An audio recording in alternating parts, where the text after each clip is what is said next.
Welcome to another episode of the Raising and Thriving podcast. And as you know, my name is Precious Lionel Kolade, and I would always say that this is a podcast designed for anything regarding motherhood, pregnancy, postpartum, family, anything at all, right? So today we have with us a medical practitioner. She's a nurse, and yes, her name is Grace Friday. Hi, Nurse Grace Friday. We are really happy to have you today. Thank you very much for inviting me. Yeah, we're happy to have you here. So, today we'll be talking about general myth.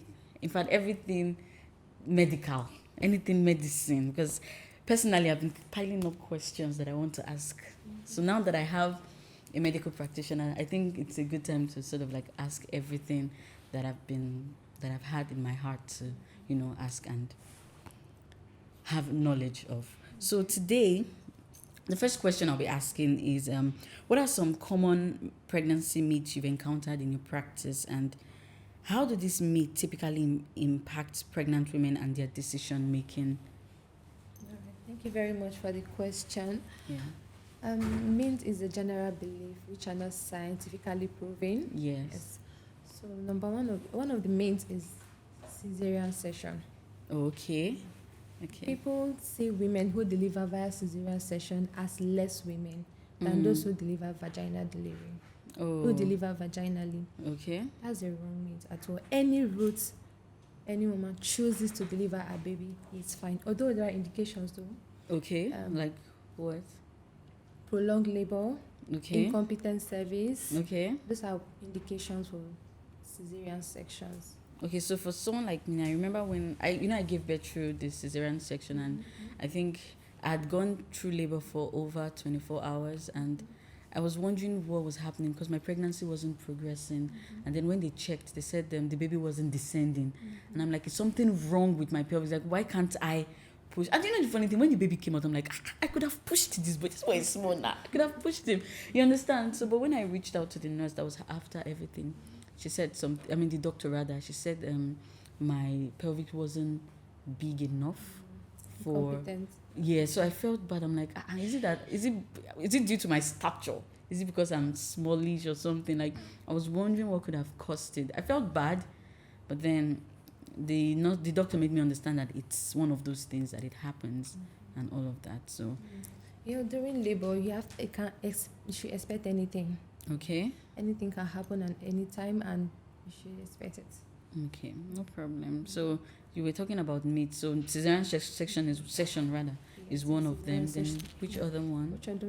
Sex during pregnancy. Okay. People believe when they have sex, the external genitalia, the male external genitalia touches the baby eyes or the nose or shifts the position of the baby. That's not true at shift all. your womb. Yeah, the uterus, yes.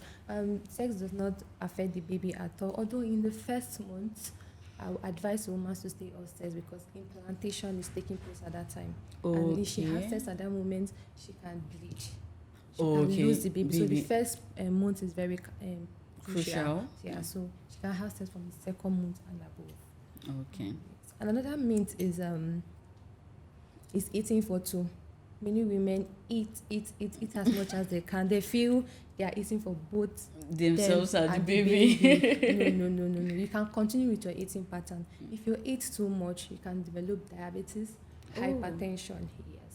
And Is it that thing they call gestational diabetes? Yes. Okay. It's going to happen if you eat too much, so it has to be controlled. Okay. Then so I think we've had enough because I have a lot of questions outlined here, so I think we are good with that. Then I'll talk about diet related myths, right? I remember my mom was telling me, okay, when my baby was born, there was like something, I don't know, they said it will eventually close, right? It was deep here, like after the forehead behind, right? Okay, you know what that is. So she was saying it's because I ate plant. No, she first asked me, did you eat plantain when you were pregnant? I said yes. She said, now why this picky get this thing?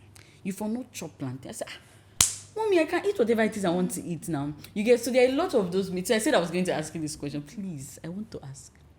Are there certain food that pregnant women cannot eat? Because some people say if you eat snail, your baby will draw. My mom now is saying if you eat plantain, your baby will have dimples on his head. So I'm like, so I don't understand. So is there anything we're not supposed to eat? Like, are these things real? I know I don't believe they're real, but I want to hear from, a medical person.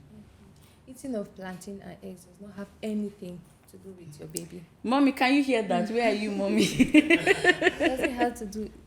Does not have anything to do with that at all. In fact, plantain contains calcium, contains potassium, also contains omega-3, which are essential for development of your baby. Wow. Yes, baby's brain.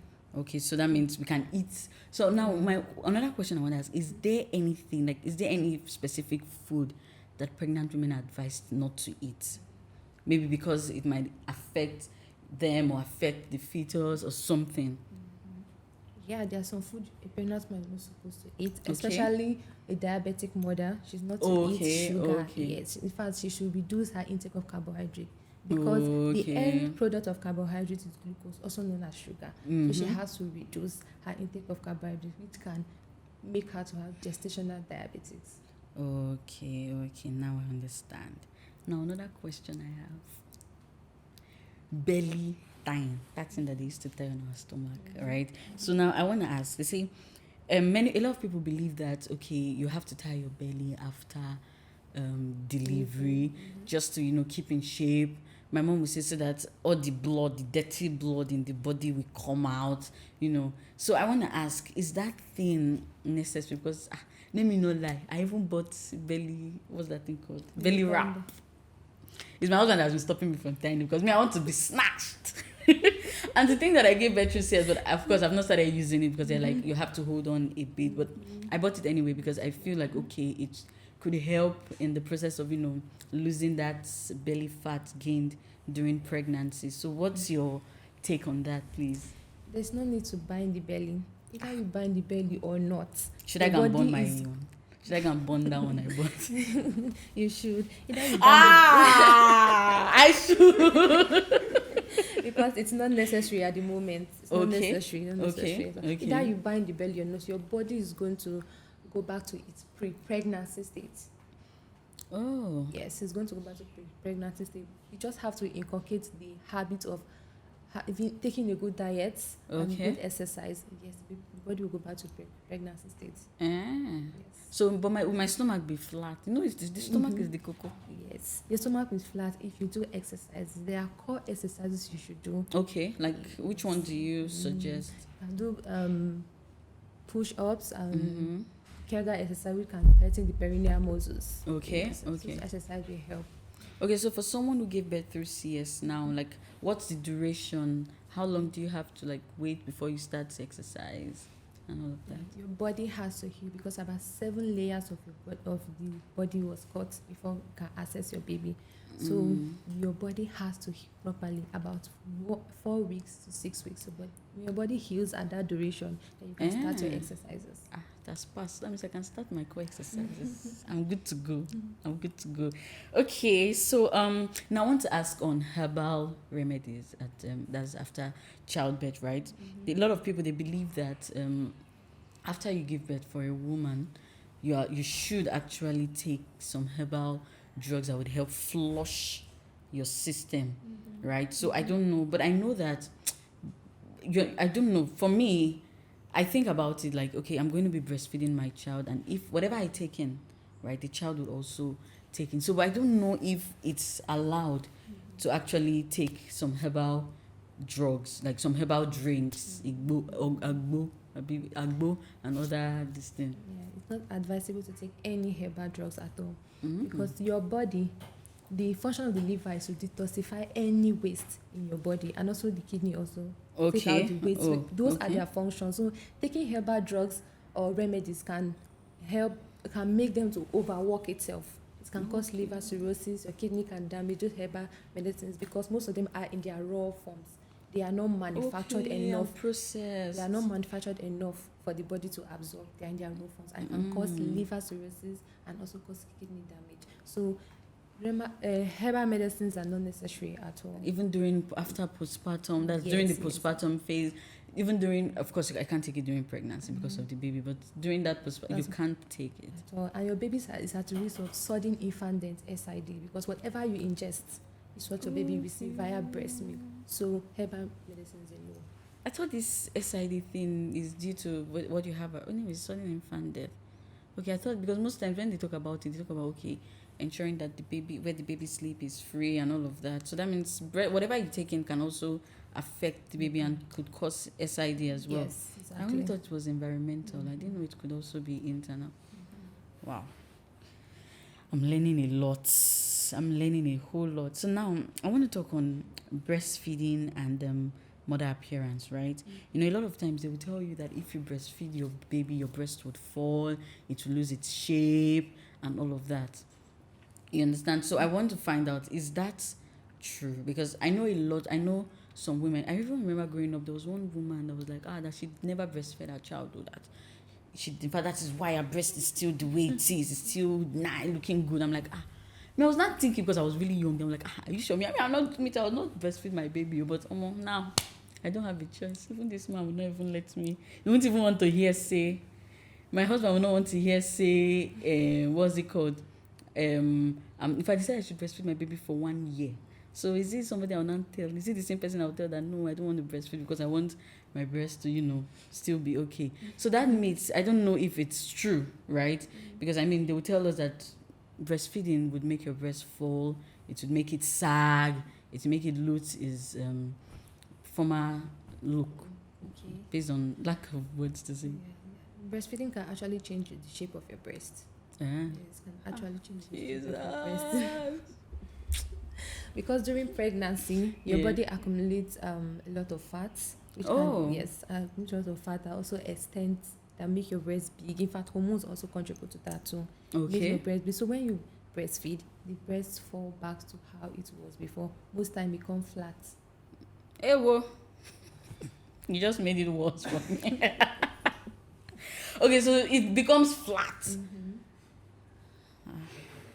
So what can we do to remedy? What's the remedy? Okay. So we just have to accept it the way it is, right? Yeah. Because the breast is held by suspending ligaments. Can fall during menopause and during breastfeeding. Okay. Yes. Okay. So one of the remedies is exercise. Okay. Yes, doing a good exercise that involve the upper body. Can I start the exercise now? Exercise that involves the upper body parts. Okay. Yes, and nutritional food. Yes. Okay. Now the next one I'll be asking is formula, and it's regarding formula, right? Some people believe that formula is as good as breast milk, right? So I don't know, what's your take on that?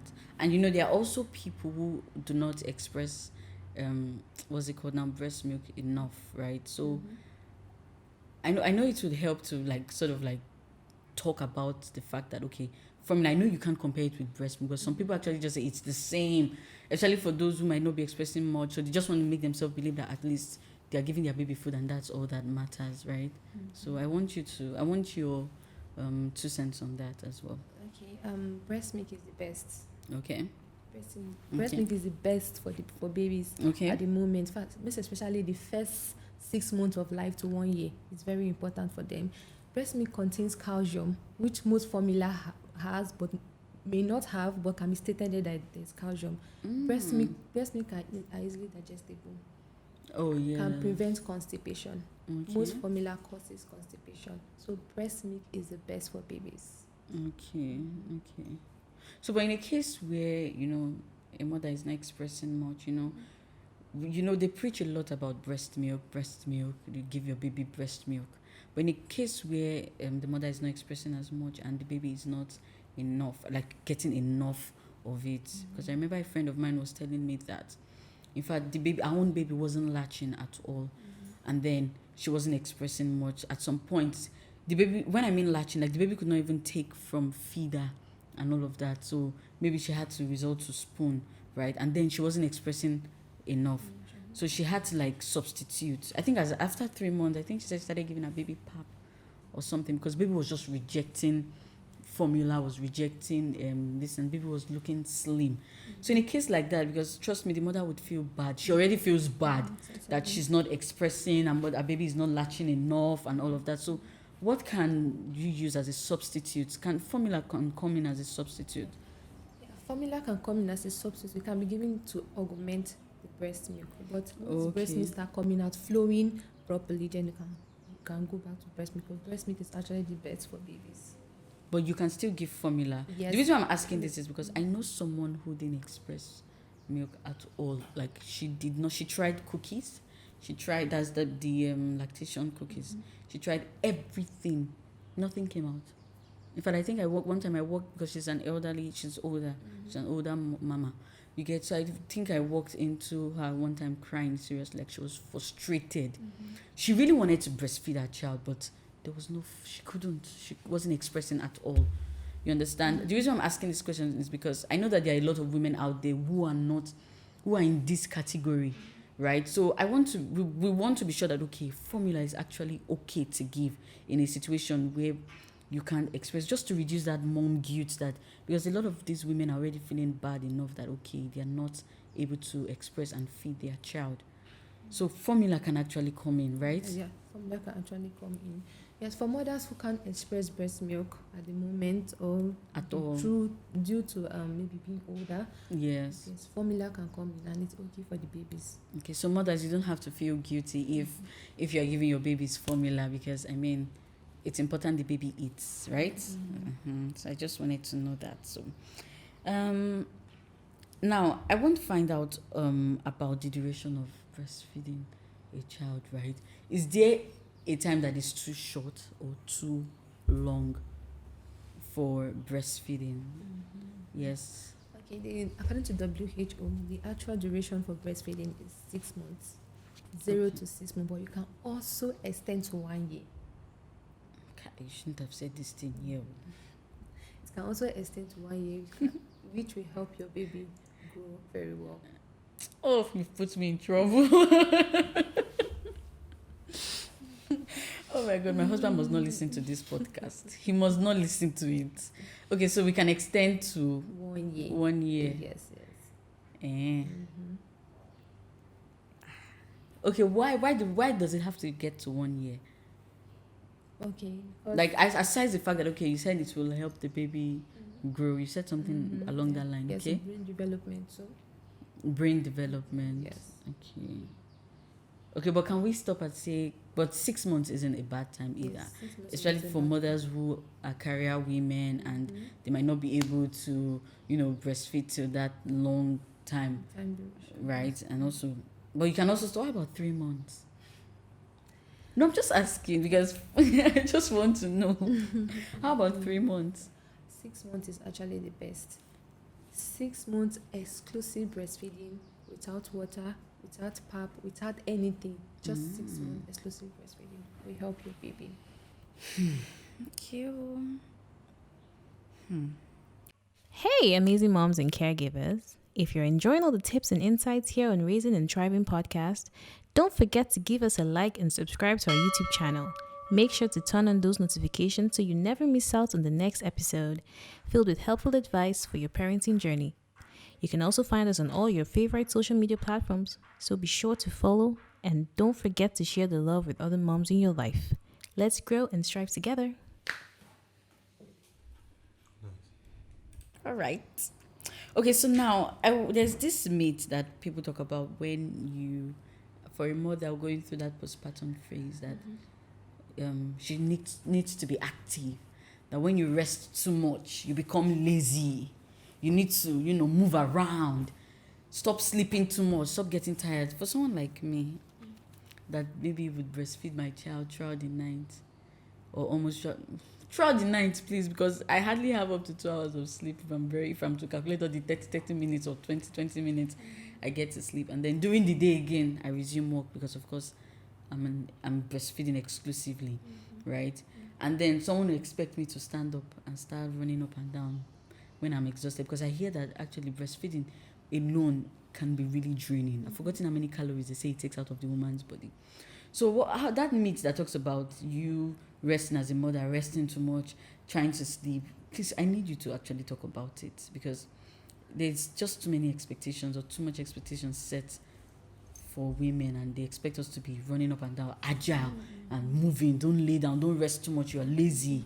Please, I need your 2 cents on that. Okay, pregnancy is really stressing. Pregnancy is really stressing at all. Coupled with breastfeeding after delivery is a really stressing moment. But Okay. as postpartum mother, you have to rest. You have to strike a balance. Set Okay. times table will make things easy for you. Resting is very important because you have to go back to your pre-pregnancy states. Your body is trying to adjust to the new environment it's finding itself. So resting is very important, and resting is one of the way your body adjusts to the new environment. Okay. But at what point does the resting become too much? No, we need to know now so that we know that we are not doing ourselves either before we blow up. Okay, resting, there's no limited time for resting. You can rest any time of the day as long as your body recuperates from the Okay. stress it has undergone during pregnancy and delivery. Okay, but also they also say that you should be agile, right? Like you should move around. You should, because I remember when after I gave birth through CS, in fact, I didn't want to stand up because the pain I was feeling was excruciating. I remember when I wanted to stand, I was like bending like this. In fact, at some point when I go home after a week, I was still bending. My mom was like, "No, you have to, stand up straight, or else your body will." Even though I don't know if it's true, but your body will take that bent shape. Oh my god! So just saying your body will take that bent shape, right? And then they would tell you, they were always telling me then to sort of move around, try and go from point A to point B Exercise, and walk around a little, right? So I want to be sure that I'm not over resting as a person, or women out there are not over resting. Where do we strike the balance between resting too much, right, and being active too much? Like, at where do we strike that balance so that we know that, okay, we are not being extremely lazy and then we are not being overly active? I don't know if you understand. Yes, understand. Okay. So after 6 weeks of delivery, those time from the first to the 6 weeks is a time for you to rest, for you to Okay. recuperate. Then after 6 weeks, you can start your other activities, your exercises, Okay. and career. Okay. No problem. Okay, the next question I'll be asking, I think you already spoke on that, but I set it as a specific question and I would like us to talk on it as well. That's giving baby water. They say when you're giving a baby formula, right? They advise that you give the baby water as well. Is that correct? It's not correct at all. Okay. Okay, breast milk contains about 80 to 87% of water. Then the Okay. rest of the nutrients are the remaining percentage. Okay. So breast milk contains a lot of water, so there's no need to hydrate the baby at all. The water will do its work. But how about those who are formula fed? Those who are given formula like Nan and the rest. Can we give them water? No, there's no need for water. Although yes, they can give water Okay. because most times the NAN causes constipation. Okay, I think that Causes explains what constipation. happened with my newborn. He had Constipation. okay, yes, he had constipation Okay. when I was giving, because my mom was like, "Let's give him some water." I said, "No, there's no need. There's no need. Before you know it, middle of the night, my baby will be, he cannot sleep, and he had not pooed for like 4 days. I say, hey, what did I do wrong? You understand? So I should have given him water. I think I had to do one remedy. I had to reach out to a doctor friend of mine, and then he advised that I dip in, was it vaccine Yes, or something into the anus, and then that was when I saw strong shit. I said, Jesus, how can a newborn be pooing this kind of poo and all of that? So that was when I knew that, okay, this baby was constipated. For infants who are fed with formula should have water, but those who are having exclusive breastfeeding, there's no need for water. So how much water can we give those who are formula fed? Okay, about 5 meals is okay. 5 meals a day, right? Yes. Okay, just to make sure. Okay. So I remember when I was breastfeeding, when I newly started breastfeeding my baby, one of the concerns I had was if he was getting enough milk. So is there a way we can determine if our baby is getting enough breast milk, just so that we reduce that worry? Especially for someone who is not giving through the bottle, right? And I remember there was a time when my baby was crying throughout the night, and I was scared. Like, I was like, oh my God, am I giving this guy enough milk? Is he hungry?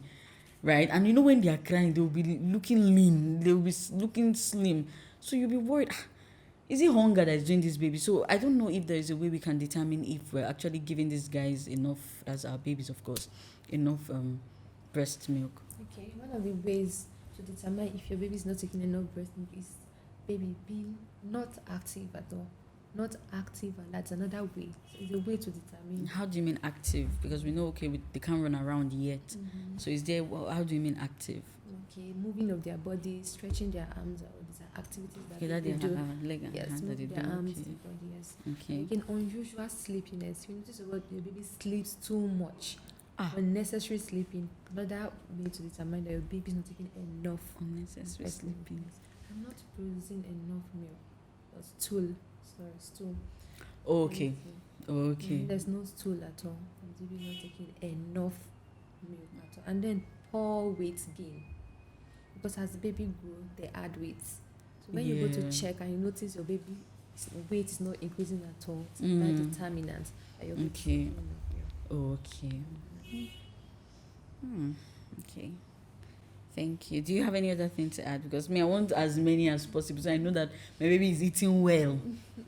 So that's just it, right? Yeah. So when you talk about, there was a second point you gave. I actually wanted. Can you remind me of the second point? Unusual sleepiness. Yes, that unusual sleepiness. Please, how? Because I know babies, they sleep a lot, right? So how do we?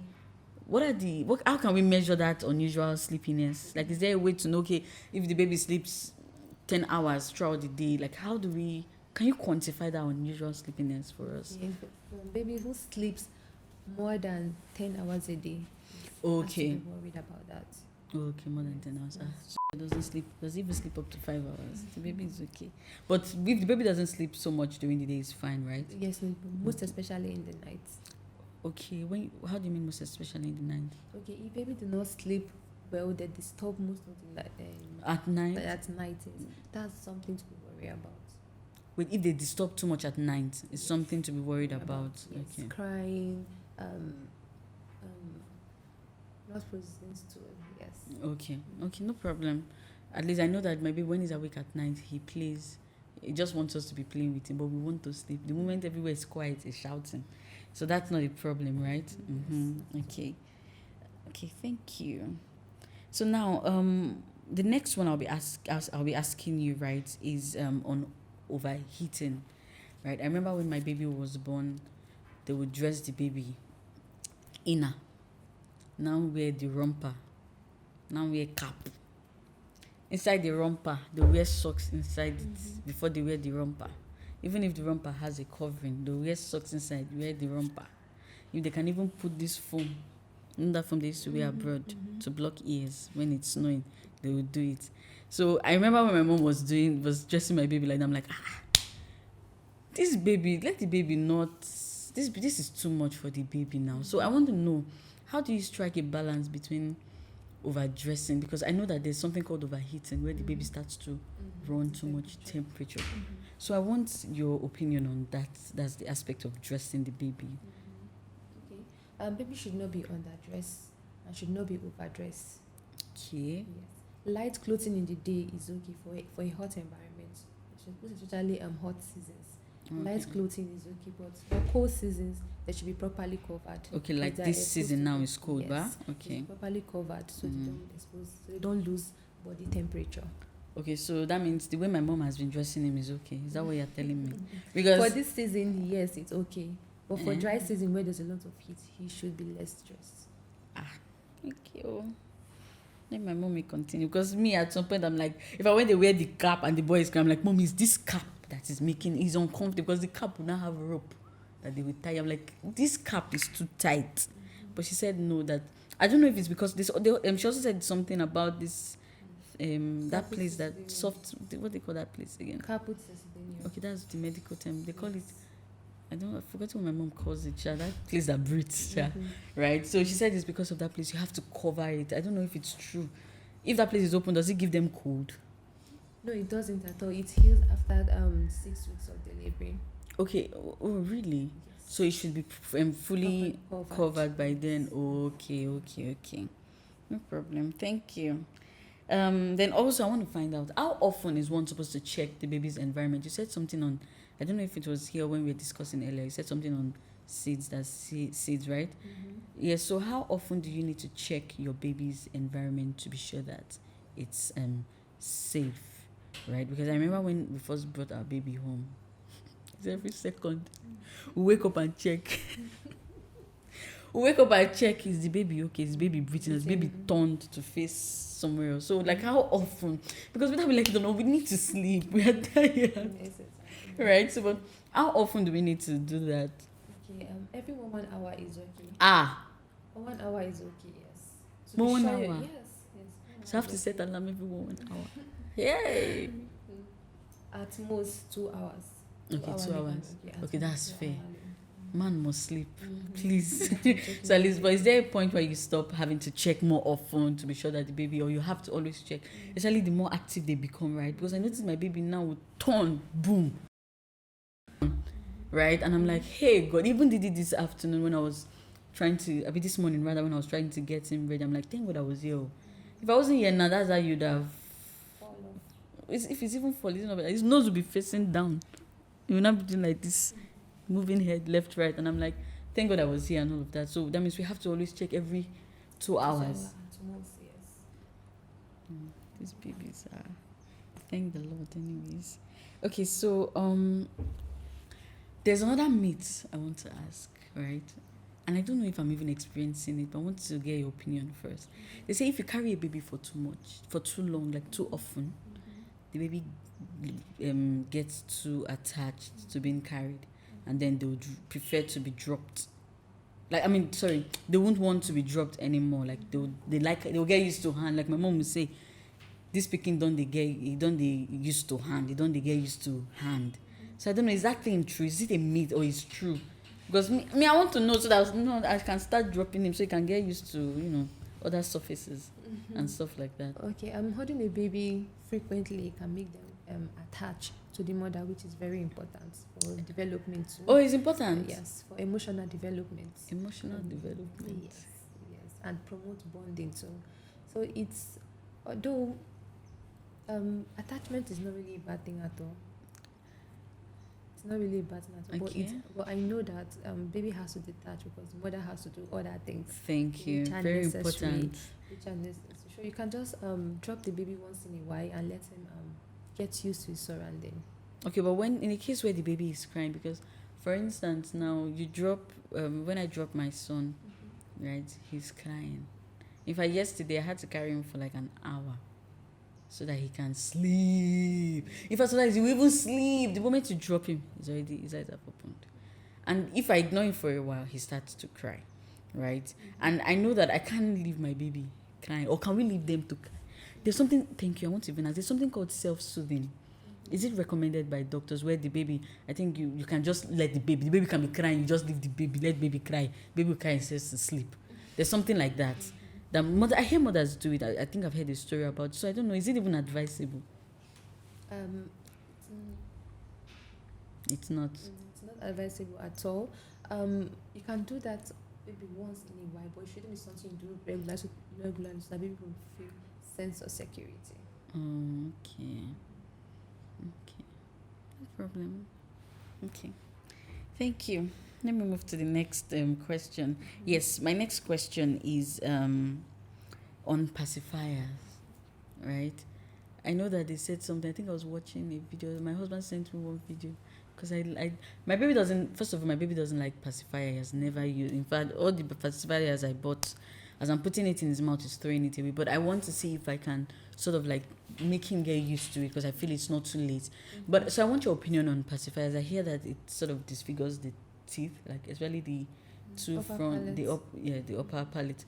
I don't know, is that true? Like how often do you have to use it to avoid that kind of thing? That is, if it is true, anyways. Yes. So. Yeah, use of pacifier can also disrupt the growing of the teeth, most especially the front teeth. So pacifier can be stopped from 6 months. I'm even thinking of starting to give him to use because he doesn't like it. Okay, Pacifier should be stopped from 6 months because that's when speech development starts from 6 months. Really? Yes. So Oh, wow. it has to be stopped from 6 months. So how about people that use there's babies that use pacifier up till 1 year?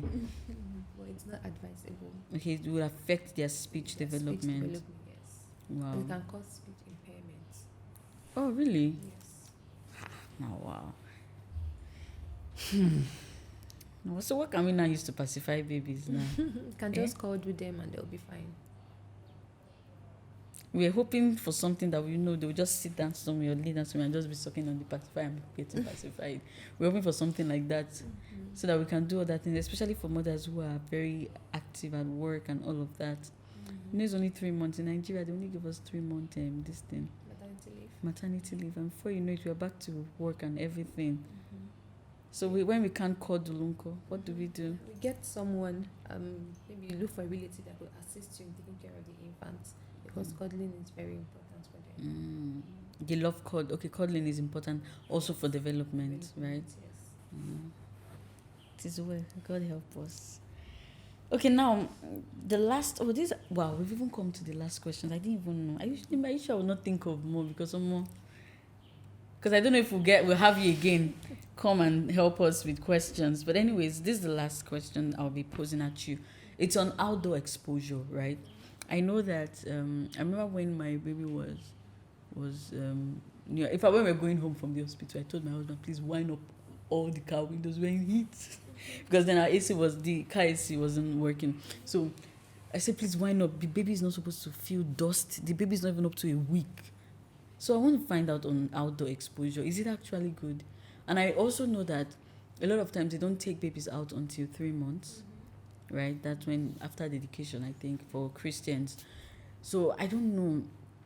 What is your take on outdoor exposure, and is it necessary, especially even when the baby is, a newborn? So Okay. Baby should be taken out after 6 months. After 6 months? No, after 3 months. Okay. After 3 months, because the first 3 months is when they try to build their immunity, and the external environment is full of pollutants, carbon monoxide, and all these pollutants, which can affect newborns. So they should be taken out after 3 months, and most especially when they are vaccinated. Okay. But is there a safe way parents can expose their kids to fresh air? At least because, Oyibo people, they used to take their baby out now. Like, the environment is different from Africa. What makes it different, please? I want to know, what makes it different? Okay. They're in a suitable environment where there's less pollutants compared to Africa. In Africa, we have a lot of industries that produces.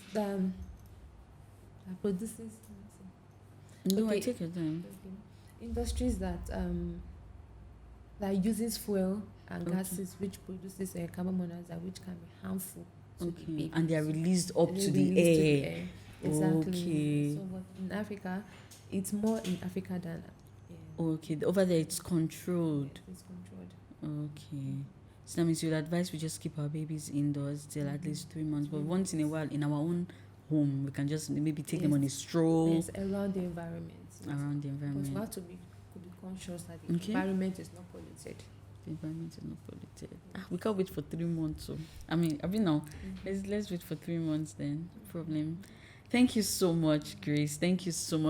Like, today has been very educative. I've learned a lot.